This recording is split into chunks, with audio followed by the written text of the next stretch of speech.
Okay, everybody, welcome back to Every Man Has a Story. I'm so excited about our guest that we have today, Gavin McLeod. He is a sailor. He repositions yachts. He's currently in the Philippines. He's just telling me that he's in the process of building some kind of little sailboat so he can go sail around the Philippines and do different things. So I'm really excited to talk to you. I'm so glad that you reached out to me. So Gavin, where are you from? Where are you from? You from Australia or where are you from? No. Well, thanks, Mike. Oh, no, South Africa. Mark, sorry. Yeah. I'm from Cape Town in South Africa. I got it. Yeah. Sometimes I have to listen a little bit. So South Africa, I nailed that. So, well, no, you guys, you Americans, you don't know the difference between a Kiwi, an Aussie, and a Sapphire. Yeah, they don't. They all sound the same. I'm a little bit better because I worked on cruise ships my whole life with people from around the world, so I can pick it up. But sometimes with South Africans and Australians or New Zealand, I have to really think about it. So where in South Africa are you from? I'm from Cape Town, at the southern tip. Yeah, southern tip of Africa. Beautiful. And so how did you get? You've been sailing your whole life, or? I've been sailing. When I was about 18, my brother said to me, "You can sneak into the yacht club on Wednesday nights and go and knock from boat to boat and ask them if they got crew for that sunset regatta kind of thing." So I started like that. But full on since about 2003 was my first ocean crossing. Yeah, 2003. Did you cross by yourself? No, I sailed with a Frenchman who didn't speak English, and I don't speak French. Not in those days. And so it was just him and I for 35 days from Cape Town to Brazil. Wow, that's a long sail. 35 Actually, days. in the grand scheme of things, that's probably one of the nicest sails around the world that you can do, because it's like downwind, no chance of any massive kind of storm unless you get caught right in the beginning off the coast of Cape Town. And so that's quite a pleasure trip in terms of your first time. The harder ones are like the Indian Ocean going west to east across the Indian Ocean, like Cape Town to the Philippines. That's quite a difficult trip. And so there's different places in the world that are like easier and harder. And on that trip to Brazil, how many and was there a segment? What was the longest segment at sea? The longest time we were actually without land? Just on that trip, or on all the trips I've done? On that trip. Just on that first trip, it's Cape Town to St. Helena, which was about 13 days, and then a week in St. Helena, which is the island where Napoleon Bonaparte was exiled and died. Yeah. Beautiful place, beautiful, magic people. And then St. Helena to Salvador in Bahia, which is kind of like the northeast of Brazil. And that's probably another 14 days. What was that boat like? Halfway across the ocean. I mean, to be honest, right then in the beginning, I didn't know anything about sailing, really. I knew how to be ballast. I knew how to move from one side of the boat to the other side when you tack. Yeah. And then I phoned up this guy, and a week later, we were sailing on our way to Brazil. And about a week or two into the trip, he told me his boat was made out of cement. Oh. that freaked me out, because I'd never heard of boats being made out of cement before. Like, who makes a boat out of cement? I mean, but it works. It works. It's actually a fantastic thing. And since I've learned that, like the first submarines were made out of cement over 100 years ago. I did not know that. Yeah. I assumed they were made out of iron. Yeah, well, they put a wire mesh on the inside. So they build the frame is made out of a wire mesh, and then they just coat it in cement. Yeah, and then and what that means is that you can actually very cheaply build any kind of design you like very cheaply. So you can take a famous design that costs you a fortune, copy it just with a wire mesh, and you've got a fantastic boat. It was very popular in the 60s and 70s. They still make them today? No, not really so much, because the problem with that is that once you get water penetrating the cement, your wire mesh starts to rust on the inside, and that is incredibly difficult to fix. It's like cancer. Yeah, exactly. So they've moved away from that, and now it's all plastic boats, And so On that voyage, you were just like a mate. You were just an extra hand. Basically, I was awake when he was asleep, and vice versa. And just keep a lookout, so you don't get run over by a ship or anything like that. So but that when did was, you go on? yeah. I'm sorry. Go No, on. I was gonna say that was 40 ocean deliveries ago. Wow. So since then, I was lucky. I was living in Cape Town, and that's where they build one of the most popular brands of catamaran in the world. They're only like second to the French. And I lived very close. I gave them a call and I said, look, I've done 2 ocean crossings before. Do you guys need any crew? And just went back to back like that. And then they lent me the money to get my skipper's tickets. And, we end up doing 5 ocean crossings a year at the most. But 3 now, how to long 5. did it take? How hard is it to get your skipper's ticket? It took me it took me personally a year because I started studying.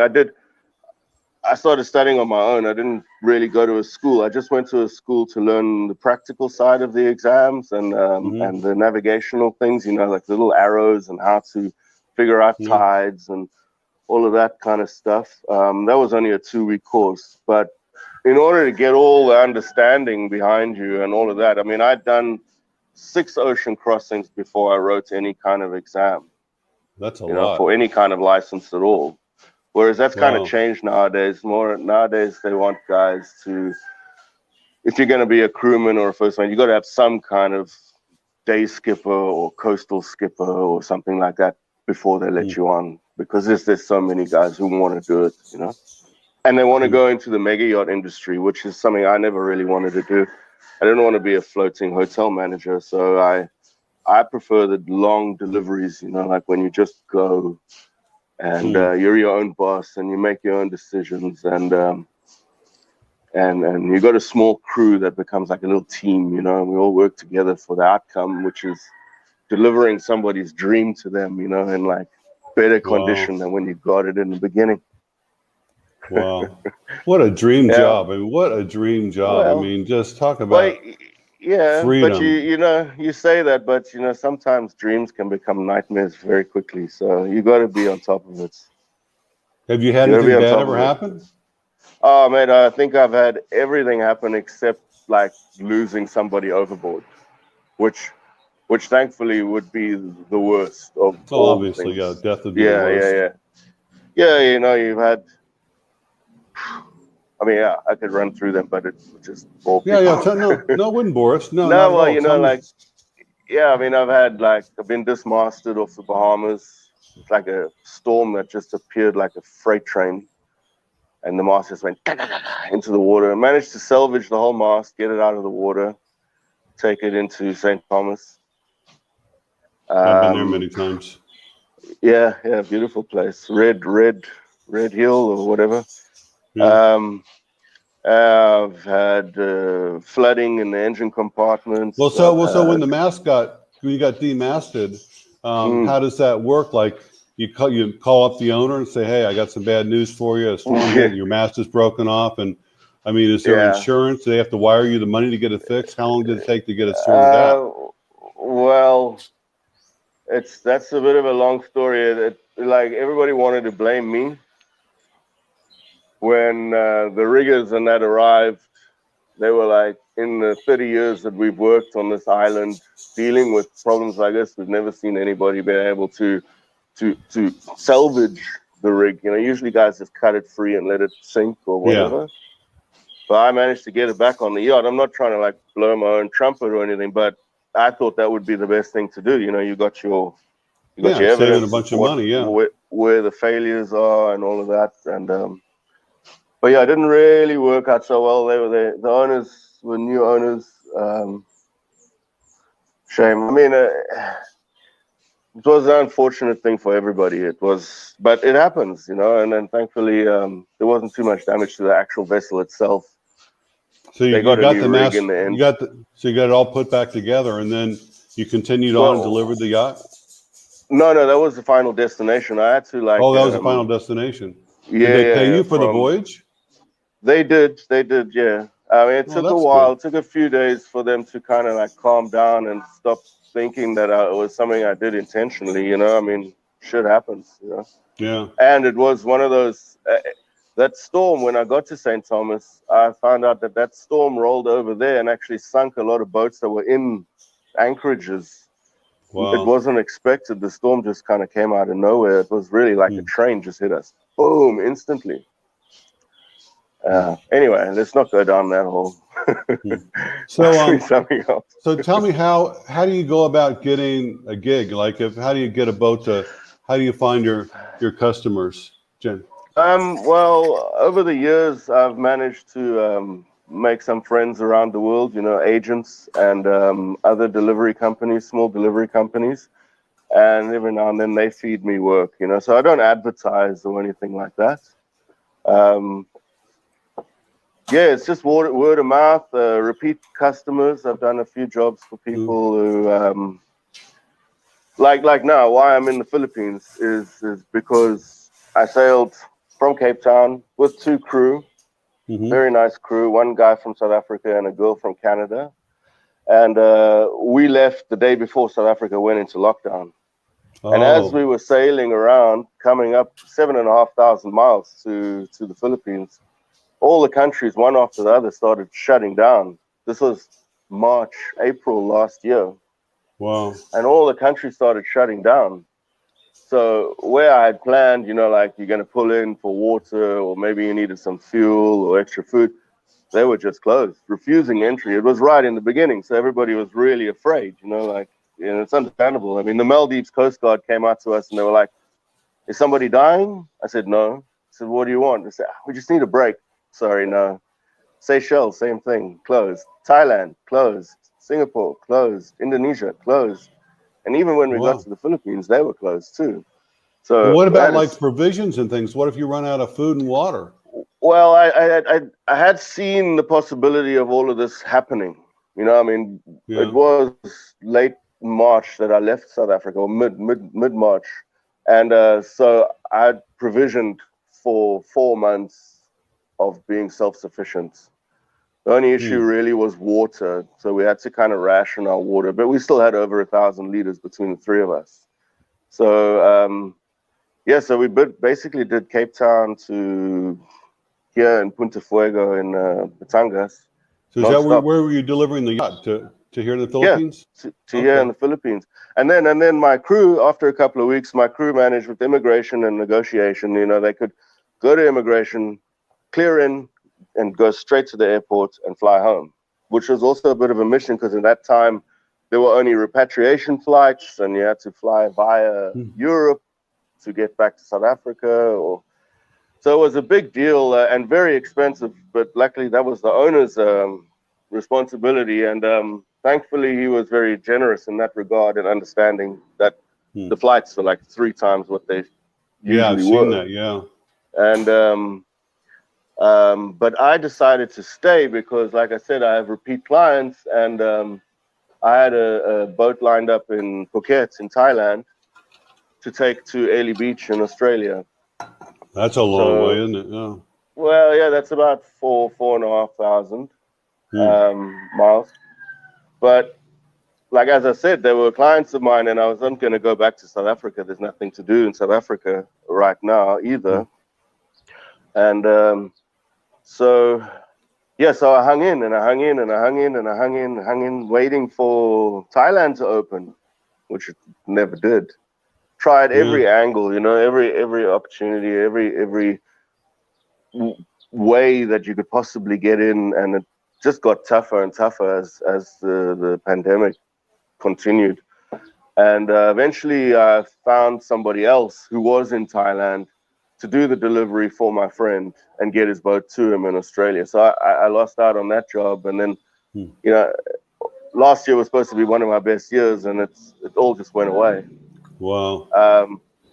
So now I'm here, and and I decided, okay, well, it's better than sitting on my ass. I'm gonna refurbish an old bunker boat, which is it's like a big canoe with the outriggers, and build a traditional style sailing boat that they used to use all around the islands. before engines were introduced. And you're I'm gonna get out in halfway the through ocean. that You're gonna project. get out in the ocean and that and sail around. Wow. Yeah. You got That's guts. the plan. Well, I mean, I'm getting tired of just sitting here. So, but you know, it's not as easy. You get this idea in your head. Hey, I'm just gonna go and build a little bunker boat with bamboo and patch up the holes that came in this old boat. But hey, man, it's a lot. It's a lot more to it. You know, the devil's in the details. Yeah. Yeah. Wow. And when you've only got 2 hands instead of 10, it's a little bit harder than you think. But I'm getting there. I'm halfway. I got my Now, sail done. can you sail from island to island in the Philippines now? Are you even allowed to do that? Well, that part is I'm not 100% sure. No, I don't think so. But by the time I'm ready to go, maybe things will be better, you know? Well, how long do you see yourself playing around on this boat and sailing around? Like, you're going to do it for a few months, for a year, or how long? Well, we'll see how it goes, you know, because obviously the income has dried up. Yeah, for a year. That's a long time to lose income. Yeah, it is. And yeah, so we'll see, you know, we'll see. Maybe I can go from uninhabited island to uninhabited island instead of going to like a big populated place. That's kind of the plan. I mean, obviously, I'm not going to do anything stupid and be illegal about it and go when I'm not allowed to go or go where I'm not allowed to go. But there are some places that have been opening up, as you know. So on this little boat that you're going to patch together here, like, what's the maximum distance that you think you could sail it safely? I'll only do day trips. I won't sail overnights. So it depends on how fast she actually goes when I've actually got her all together. I mean, the real Parao boats, the ones that they have in Boracay and places like that, I mean, I've seen videos, those guys are moving. They're really going really fast, you know, because it's just a canoe with outriggers, so there's not much drag. I don't generally like to go very fast. I'm a very conservative sailor. So, you know, if I can do 20 miles, 30 miles in a day, that I've already mapped out a route that'd get me places. You know, there's so many islands here. You don't have to go very far before you get to the next one. As long as it's got a beach and it's not a cliff face or a rocky shore, which will come in the planning on a daily basis. So, and depending on the weather, you know, it'll all depend on which way the wind is blowing. So I guess you travel really light then, huh? Yeah, well, yeah, books, paper charts, clothes, sleeping bag, pretty much. Yeah. Pretty much it. Yeah. Laptop. And so you have to. I mean, yeah. Tools. So you're staying like an apartment now, or what are you doing now? I've been very lucky. Where I'm sitting right now is a place called Olive's Garden. And I met her right in the beginning when I came here. She's become like my Filipino mom. Oh. In the Philippines, yeah. So her son's got a little like shack cabin down in the mangroves next to the river, and they let me stay there after I moved off the boat because obviously I couldn't stay on the boat forever. Once I got my visa to come in, I could leave the boat because I had to sit on board basically 2 months before they let me off the boat, and I actually got stamped into the country because they didn't really know what to do with me because I was already at sea when it was locked down. So I couldn't, you know, if I had left after the Philippines was locked down, obviously then they can say, well, you knew the Philippines was locked down. But I was already on my way when the lockdowns came in. So they didn't really know what to do with me. And they were super generous and super kind with me. I mean, that's just the Philippines. I mean, I know I watched a few of yours and you talk about that a lot. I mean, the generosity of these people it's beyond amazing. I mean, I've been to quite a few countries, but I've never been to one like this, you know. The people are just amazing. Like I deal with immigration every 2 months, you know. They're so nice and friendly, and even when I've had to deal with like checkpoints and things, the police and the military, they're all nice guys and very, you know. But not even on the bureaucratic side of things. Just the generosity of people who have nothing, even, you know. They are just nothing. They will share whatever they have with you, and not that you want to take it or anything, but it is actually rude to say no. Yeah, it is. Yeah. Yeah. So you just share, you know, and then if I've got something, then I'll share it with them, you know. So So it's a two-way street. So you couldn't be in a yeah, better so place, really. You know, considering what's going on in the world, it's like you landed in a pretty good place. it is. It's almost like what's the word? Anyway, I can't remember the word, but you know, like not divine intervention or anything, but definitely lucky that I was here and not, you know, could have been anywhere else that was a little bit more aggressive. The people here they just don't know anything about that. They are just so innocent and so beautiful. It's just, I can't say enough about that. So when things open back up, you know, around the world, and you're able to go back to work, how would you advertise that you're available, and how do you go about getting your next voyage? Well, as I say, I've got connections and got quite a few quotes floating out there for the next work, you know. So it'll come. It's just a question of, a lot of my work comes from Australia. I do a lot of work into Australia, across the Indian Ocean. That's kind of become my niche, is the Indian Ocean. There's a lot of South African guys who their niche is the Atlantic. So they do Cape Town, Caribbean, Cape Town, USA, whereas I do more across this way, Pacific, Indian Ocean. So how do you come up with a there. price? It depends on the clients. But there's a standard out there, like different countries have different standards. The Americans charge the most. Australian skippers charge a little bit less than them, but still competitive. And it depends. Like, it really depends. If you want the job, if you really, really need the job, you know, you got to figure out where's the owner from. What kind of guy is he? And is he willing to pay the standard, or is he willing to pay a little bit more, depending on your experience, you know? So like, it's an all in price, like, you know, everything's included, like, you know, you sometimes, obviously have all the food you want, and what if you have to like stay at a hotel or airline flights, things like that, that's all covered? Or generally you don't stay at a hotel. You'll stay on the boats until your handover is ready. You know, after you arrive, you hand over, and then you just usually go straight to the airport and fly home. But owners will pay for the flights. It depends on the owner, you know, and it also depends on the trip. But I found more and more that guys do prefer the all-in package. So I put in the flights, I put in the fees for the crew, I put in the provisioning, the navigation. And provisioning, that's interesting, the provisioning. Because, Yeah, well, it depends, you know. I take a certain, say I think the trip is 8 weeks. Yeah. I'll provision for 10 or 11 weeks. And so then when you get off, when you hand over the boat, you just leave the extra stuff there, and the owner's got that, you know. Depends. Some guys don't like our type of food. You know, it's all very raw stuff, you know, like flours and rice and pasta and things like that you actually put together and make. So I sometimes give it to a local who's helped me, you know, like when you arrive, there's always a guy who's going to catch your lines and show you around, and I give it to those kind of guys, you know. What did you do in the Philippines on the boat you just got off of? What did you do with it? I gave it to a friend of mine who helped me while I was stuck on board for 2 months. He'd do runs into the little village for me and buy smokes or buy a couple of beers and buy some manok or chicken or baboy, you know, pork or whatever. He'd buy it for us, and then when I left the boat, I gave him everything, and then he actually distributed it amongst a whole bunch of other guys who were also working the jetty. So that was pretty cool.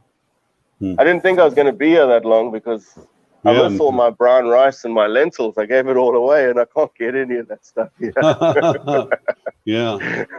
Wow. Going back to deciding on what you're going to charge for a trip, does it depend on the value of the yacht? Like if it's a multi-million-dollar boat, or if it's just a less expensive one, does that have something to do with it, or the age of the vessel? Well, you always want like a standard price per mile, you know. Oh, per mile. Yeah, you always want that. But I mean, obviously, if you got a boat that's secondhand and it wasn't too expensive for the owner, you know, he's not going to pay that price per mile. So it all depends on you, how much money you actually need at that stage, because it's it's not a very secure type of life. You know what I mean? You're working contract to contract. So Yeah. you get on a boat, you get paid like a healthy sum to deliver it somewhere. You do the job, you get paid, you go home. So you took 2 or 3 months to do the job. But then you go home, you still got rent to pay and all of that. And then maybe you sit for 3 months with no work. Mm. So you have a home in you South could come back. Africa? You always go back to South Africa? I have in the past. I've got 2 kids who were living there, and so I'd go home all the time. But their mother decided a couple of years ago to take them back to Brazil. Oh. The mother's from Brazil, so it was pretty lucky actually because it was just before COVID, and she's got Things are family bad there, in Brazil with the virus, though. I tutor English They online, are. and things are very bad in Brazil. Yeah, but they're bad in South Africa too. And Are they? my mom's in the UK, and it's bad there. It's amazing. Yeah, my daughters are in the UK. Yeah, all the worst countries is where all my family is. So that was why I was supposed to be in Brazil last year in September. After 2 other deliveries, my plan was head to Brazil, visit my kids for Christmas, September to Christmas. But that all fell apart. You know, I mean, everybody's got a story like that. Yeah, I mean, everybody's lives is falling apart. Yeah. Exactly. And so that's why I'm trying to salvage it with this little adventure that I'm doing. Just got to finish it. But that'll just give you something to occupy your time. You can't make any money doing that, right? Well, I don't know. I mean, I can catch fish. Yeah. Maybe if I find a tourist floating around who wants to go on a camping, sailing weekend or something like that, you know. You should do a YouTube channel. I have been. I've got a couple of episodes up. Well, send me the links and I'll add them to the description here and I'll promote you. Oh, okay, sweet. Yeah, for sure. Yeah. Hey, they're not great. Just to be honest, they're still a work in progress. You got to start somewhere. I'm shooting with my phone, but it tells the story of how I got the boats and where I'm at now, you know, and then a little bit of people would love the sailing ones do really well. I mean, they really do well. 3 minutes. You know. Yeah, and that's something unique, you know. No, it's not unique. It's sailing Noname. I call it actually sailing Noname to make it sound flashy, but it's actually sailing Noname. We were talking about Papillon earlier. I was going to call it Papillon. All my boats before I called Papillon, but then when I came to this one, I don't know, sailing Noname just stuck. So do you have a dream of having your own yacht, your own boat, and living on that? Or? I did right in the beginning. I mean, that was the whole thing, was to learn how to sail. And why I went to Brazil, was because my daughter was born in Brazil, and the only way for me to get there was to find somehow to get there. I didn't have money for a flight ticket because I'd flown my girlfriend home, and I found that Frenchman, and that was why I sailed across the ocean for the first time. I went to be with my daughter, and then slowly it just carried on. You know, I mean, I bussed across South America to get to the Caribbean because my best buddy from high school said, "There's lots of work in the Caribbean. Come to the Caribbean." I got there in the middle of hurricane season. There was no work. Oh no. Yeah. So there's lots of stories like that. But I wanted to have my own boat. But the more you sail on other people's boats, the more you realize it's not a cheap thing, you know, to own a boat. No. And it's constant work. You neglect that thing for a month or two, and then you start getting problems, you know. So it's a full-time endeavor, you know, full-time hobby. If you're gonna do it, either you're gonna do it yourself all the time, or you're gonna employ somebody to do it for you. So, well, you know, where I live now, the owner has built 2 boats, and one of them was a catamaran. It took him 8 years to build it in Germany. Then he sailed it here to the Philippines, and it's at Tambobo Bay right now. Been sitting there for a couple of years, you know, and he spent all this money on just sitting there, you know, and he doesn't know if he's going to sell it. He says he'll never sail it again. So I think there's a lot of boats out there, especially like in Florida. There's so many boats, you can't give them away. Yeah. And there's a saying, you know, like a safe boat is a sailed boat. So. Oh, I didn't know that. You know? That's interesting. Yeah. Well, because because you know where the problems are. If you don't sail the thing, you don't know where the problems are. You know. Well, have you ever had a contract for a boat and then you get there to get her set up to sail, and you say this boat is not safe, or it's got some problems, and you had to say, look, I'm not taking this boat to sea until you fix something, or actually turn down the job, or backed No, out of it? I've That's never never happened? backed out of it. No, I've never backed out, and I've never not made it to the destination. I've had lots of problems that I've had to sort out before. Yes, I've had lots of boats like that, especially secondhand boats and boats that aren't looked after so well before.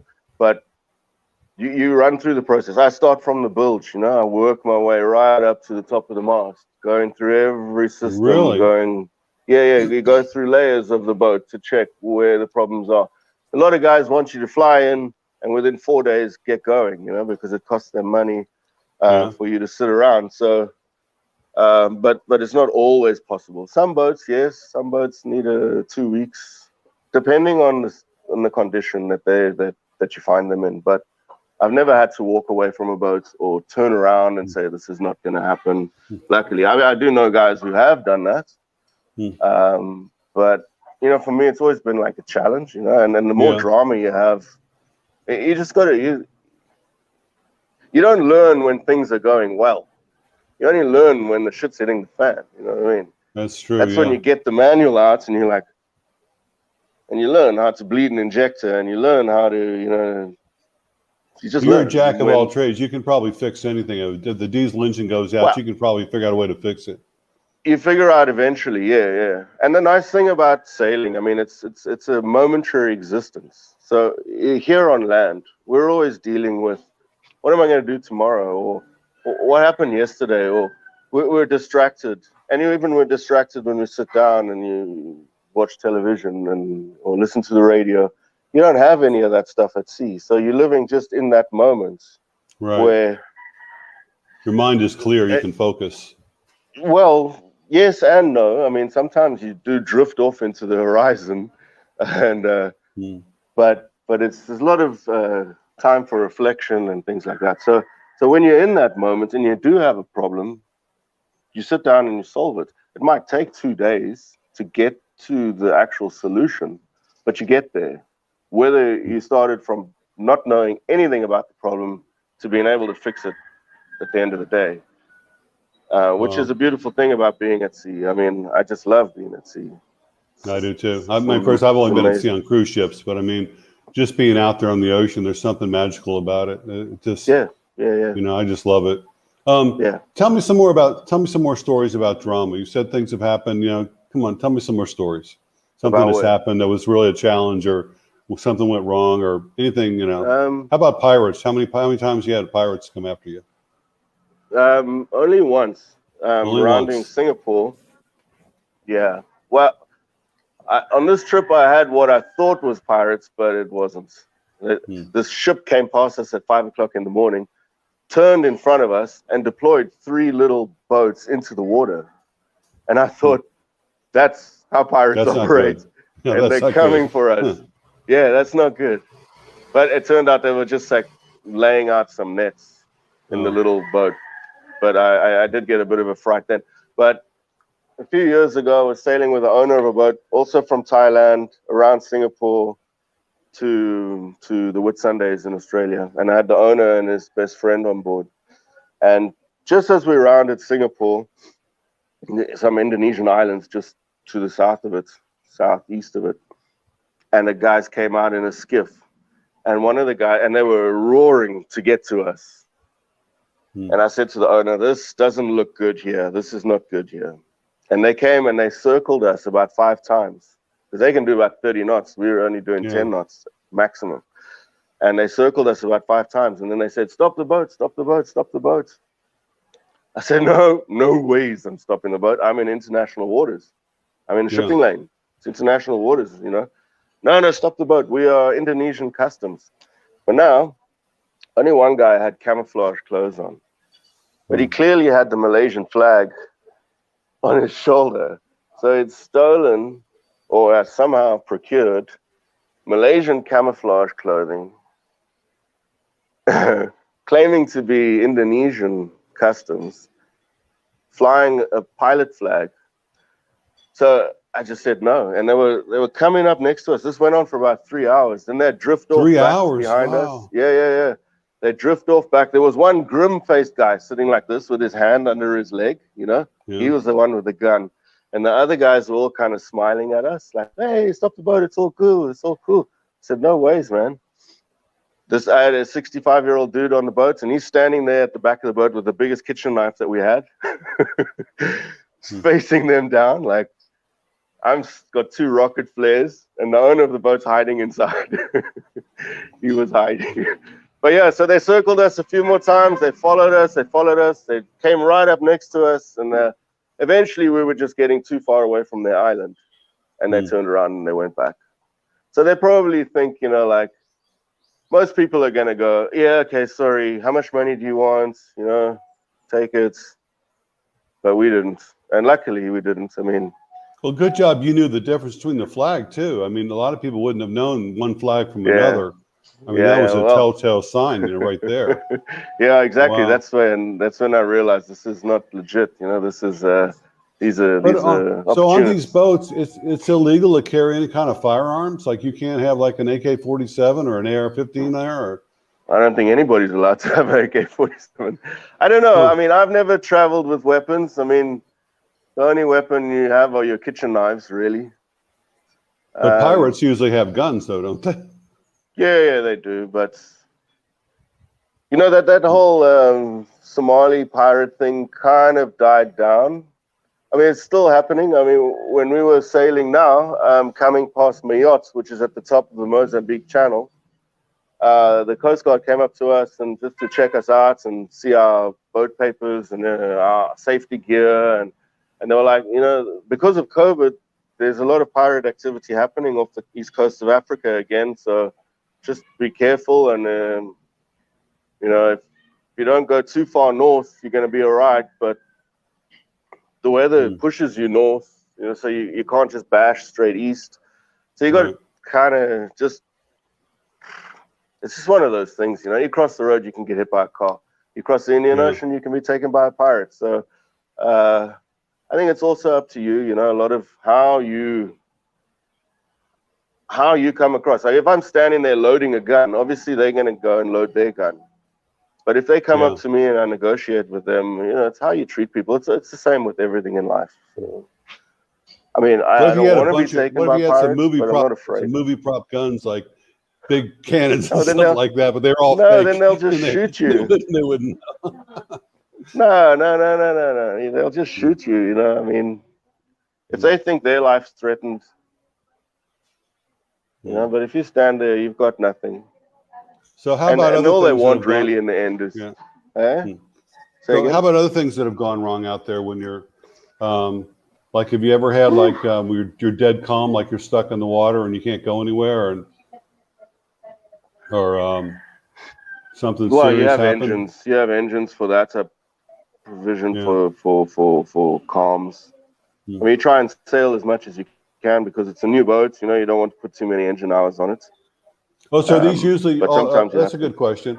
Are these usually new boats you're sailing? Like, they bought a brand new boat, they're having it brought home? Majority of the, majority well, that's nice that they're new boats, no, because you have to basically commission the boat. So you it's like a shakedown, you know, and it's your test sail is test sailing across the ocean. So so you end up with a list of things sometimes, you know, not always, but there's always something they're handmade, you know, so there's always something that needs a fix or a warranty, or you know, or it's not as tight as it should be. So I mean, that's part of the job, you know, just making sure that everything is set up the way it should be. Do you ever to make extra money, you ever do like boat inspections? I know that if someone wants to buy like a sailboat, they hire an inspector to come out and go over the boat and tell them you need a license to do that. Oh, like you do? Surveyors. Yeah. You need a license to be a surveyor. No. That's something to be qualified to do. Yeah, but not on a professional level. I mean, I could do it for a friend. If somebody wants to buy a boat and says, "What do you think about this?" And I say, "Well, let's go check it out." I could do that. But I'm not qualified to go and write a thing that they're going to hand over to their insurance. And to be honest, it's not something I really want to be a part of anyway. There's a lot of comeback with that sometimes. What's the most expensive yacht you've ever sailed or been commissioned to reposition? I mean, not that much. Probably 1.5 million. Okay. Yeah, which is What's kind of like the average. What's the average length of the boats? Like on average, would you say that you sail? 40 to 50 feet is the most. But I've done bigger, but on the whole, 40 to 50, 55. Yeah. Have you ever that's the done average kind of size for catamarans. Have you ever sailed like across an ocean by yourself? No. And that's why I'm building this little bunker boat, because obviously it's not going to be insured and nobody gives a shit. So I'm going to finally be able to sail by myself, because insurance won't let you sail with less than 3 people. Oh. Yeah. They won't insure it because in the coal rigs, in the safety, the worldwide safety regulations for boats at sea, you need to maintain 24-hour visual watch, and you can't do that when you're sailing alone. So the boat won't be insured. Although they have sailing solo races around the world, and these guys have all the electronics that keep them safe, like radar and AIS and all of that, and proximity alarm, so that if a boat comes within a certain area of them, like let's say 2 miles, their alarm will go off and it'll wake them up, and they can avoid the ship or whatever it is. But still, their boats are not insured. No solo boat is insured. Yeah. So if you hit something and it sinks, goodbye. Yeah. What do you prefer sailing, like single hull or catamaran? Do you have a choice? Personally, or a preference? Yeah, you asked me before if I ever would want to buy my own boat, and it would definitely be a monohull. I like catamarans. I like delivering catamarans because they're spacious. Every crewman gets his own cabin. You don't have to be on top of each other all the time. But if I were to ever buy my own boat, it would be a monohull, and a nice sturdy one, because I want to go to places that these kind of catamarans don't go to. Like I want to go to Antarctica. I want to go to Patagonia. I want to go to Iceland. I want to go to those extreme places that the band of where catamarans go in the world. They don't really go to these extreme places unless they're adventure cats. Why is that? Well, because they're not built for it. They're built for, most of them are built for charter, or they're built for a family who wants to just cruise around the tropics. So so I'd go for something a lot more stable that could go into places that a catamaran can't go. Yeah, but I don't know if by the time I can afford my own boat, I probably will have fallen out of love with sailing. I want to be a farmer one day. All sailors want to be farmers. You do that? Yeah. Yeah, all sailors want to be farmers, and all farmers want to be sailors. It's true. So, you mind me asking, how old are you? I'm 43. Oh, you're young. Wow. I don't feel like it. You'll look back on 43 when you're my age and realize how young you were. Well, yeah, I know, because my body is starting to. It's not as frisky as it was like 10 years ago. So I thought, hey, here's an opportunity. I found an old hull that cost virtually nothing, and just been restoring it and patching the leaks, and got some bamboo and got some flour sacks and got it all stitched together to make the sail. And if I don't do it now, the opportunity's here. You know what I mean? COVID created this opportunity, so I'm gonna do it. Good for you. Good for you. After we finish with this, I'm back to the boat to carry on getting her together. When do you think you'll have her ready? Like another month or two, or? I hope less than a month. I've got all the pieces in place. Just got to put it all together now. Yeah. Wow. Yeah. And where's the first place you're going to go? Do you have a plan, like the very first place you want to travel to? Well, like I said, I mean, it's only a day. It'll only be a day sailor. I'm not going to do overnights. That'd be stupid. It'd be dangerous. I'll just go. I'll just hop down the coast. Hop. It all depends on the weather at the time. So I'll only be able to go where the wind will let me go. So we'll see how it goes. Sounds exciting. Sounds exciting. Thanks, Mark. Yeah. So are you going to get the COVID vaccine if it's available? Sure, why not, man? I've got yellow fever, got all the other vaccines. I'm a little bit wary because of the speed that it was developed, which is my only concern. Mm-hmm. But thank goodness it was quick. So I don't really take a view. I'm not that conspiratorial about things. I don't think Bill Gates is putting any chips in us or anything like that. I don't either. We've already got the phone. If Yeah. they wanted to follow what you're doing, watch this. Mm. Yeah. So I'll take it if somebody offered it to me, but I don't think being here I'm gonna get it. Mm. Or if as a foreigner we'll have to pay a fortune to get it. I don't know when it's gonna come here. I heard it's like going to be I said, 1,000 pesos a shot. So that's a bargain. I'll take it. yeah, it's a bargain. I'll take it. Take the chance because like my business is travel. My business is moving from one country to the other, and I don't see any country having vaccine-free travel in the future. I don't either. You will have to have the vaccine to go to most places in the future. I saw the United States. The EU will let in U.S. citizens who have been vaccinated. So right, yeah, I the saw EU that is the other day, opening up to you guys. Yeah. So yeah, slowly, and then, like I said, a lot of my work comes from delivering boats into and out of Australia. They'll definitely have the same. I have yellow fever because when you go to Brazil, you have to get a yellow fever vaccination. Yeah. So it's not. I'm pretty It's sure nothing I've had new. that too. Yeah. Yeah, it's nothing new. So when you're getting ready to take a boat out, and you have to get those 2 crew members, do you have people that you'd hire all the time, or do you ever? I would think you're going to spend that much time with someone in close quarters, and basically your lives depend on each other. I mean, do you ever get a couple guys that show up and you say, "Wait a minute, these guys here aren't qualified, or maybe they got a drinking or drug problem," or have you ever had a problem like that, or is it that they I don't. how do you vet them? How do you vet them?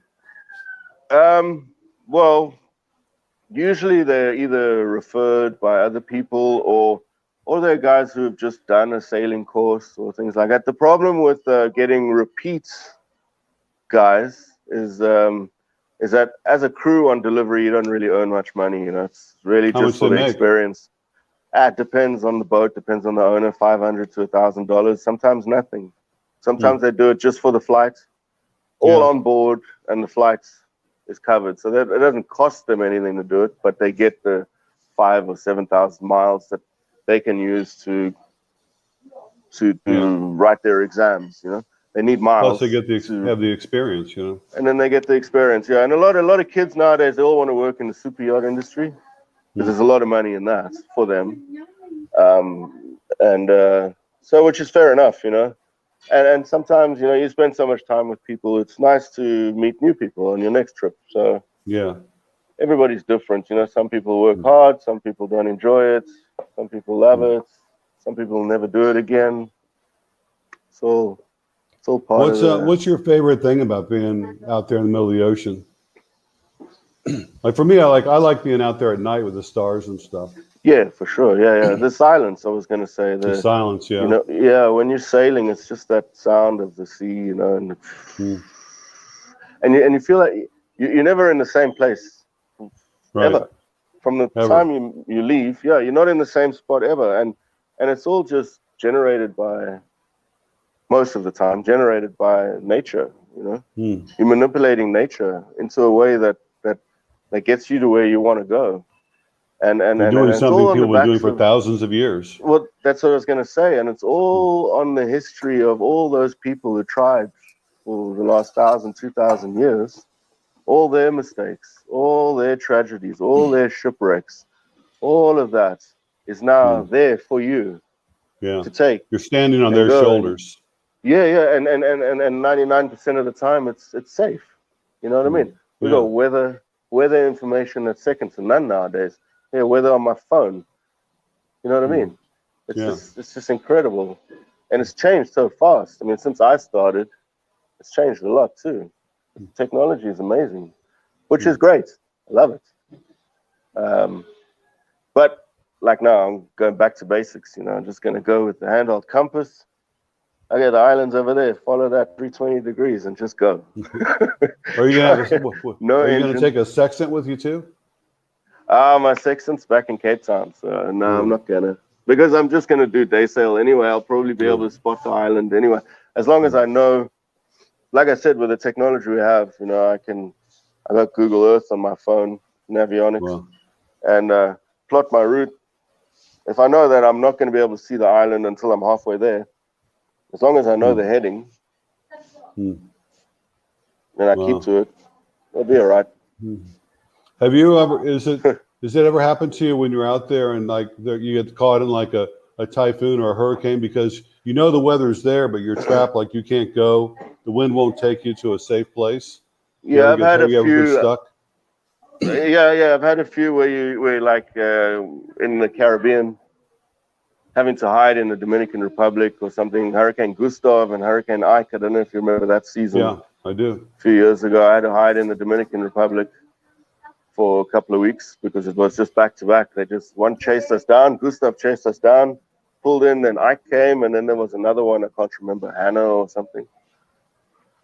Yeah, so I mean, as long as you've got the information, with a sat phone, got a friend on shore who's watching the weather for you. If you can't download it yourself, if you know where the center is, either go south if you're in the northern hemisphere, or go north if you're in the southern hemisphere, depending on where it is in relation to you. But are you Because it's fast like, enough to get away from it? Like, nah, not on these boats. I mean, hurricanes move, I don't know, I suppose from 5 to 20 knots, depending, maybe more.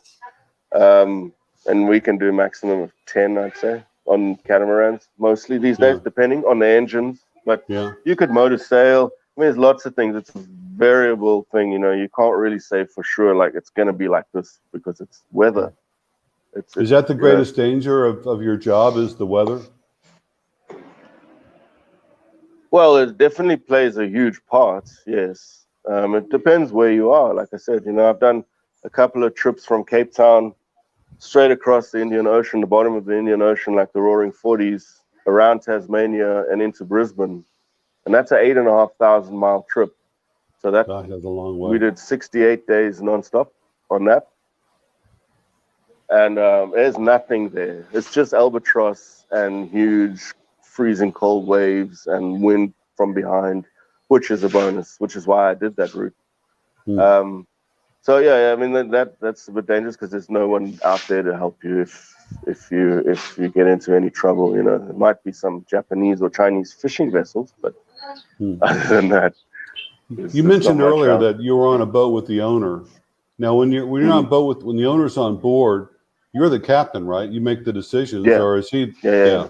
So he basically turns over command of the ship to you, or command of the boat to you. Yeah. Ordinarily, they're people who haven't really sailed much before, or they're just looking to cruise, nice and easy, go places. So they're not the most experienced always.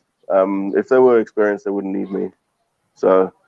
Have you ever had a conflict with them where they want to do something one way and you say, no, that's not safe, we're going to do it this way, and had to pull rank on them?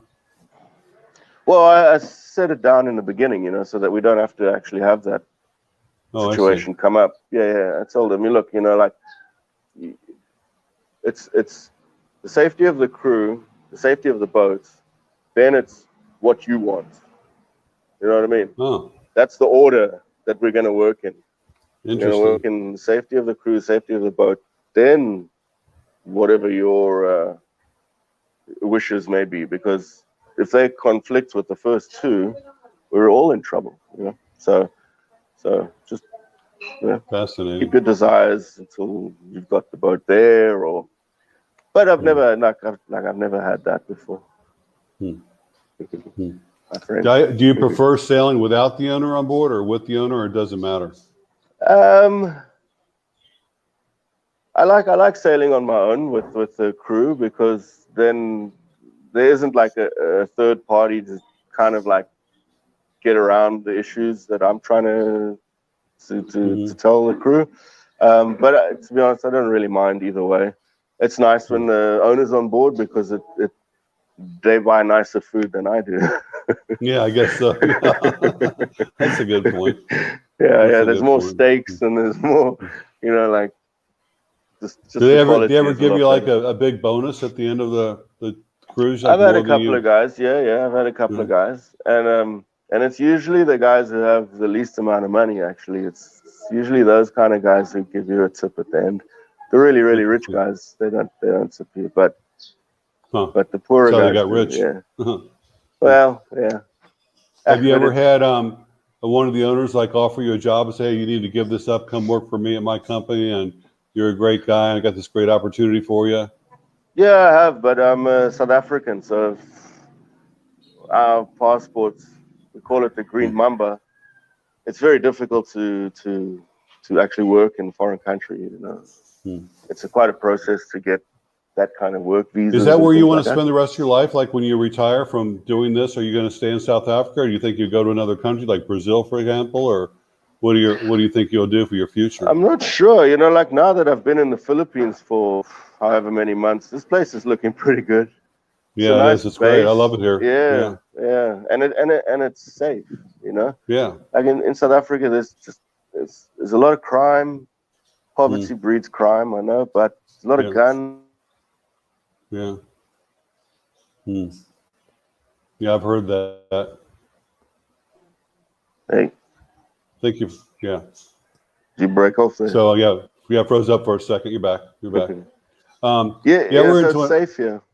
Yeah, it's nice here too. The Philippines there's a lot of men I meet that have traveled the world like you have, and they've chose the Philippines to retire to spend their golden years or whatever, and they're very happy here. And I've been here for a year and a half. I thought I'd stay for a few weeks, and this is gonna be my base of operations now, I think, for the rest of my life. But anyway, Gavin, we're running into an hour right now, and I really appreciate your time, and you're one of the most interesting men I've spoken to since I've had my channel. Oh, no way. Please send me the link to your channel. I'll put it in the description as soon as I get it. And I'm sure a lot of people are going to ask to have you back on the show. So I hope someday you'll come back and we can talk about more stories. Do you ever think you'll ever make it over here to Negros? Yeah, if the winds will it, maybe. You're in Dumaguete, Yeah, please contact me if you do. I'll buy you a beer. All right, sweet. Thank you, Mr. Thornton. Thank you so much for being on my show. Thanks, everybody, for watching. Appreciate the comments. I'll get to them later on. Please share this video. Please subscribe. And please check out Gavin's YouTube channel. Subscribe, give him a thumbs up, and watch his videos and share them with your friends. So they'll get better. You'll see y'all later. So thank you so much. Thank you, guys.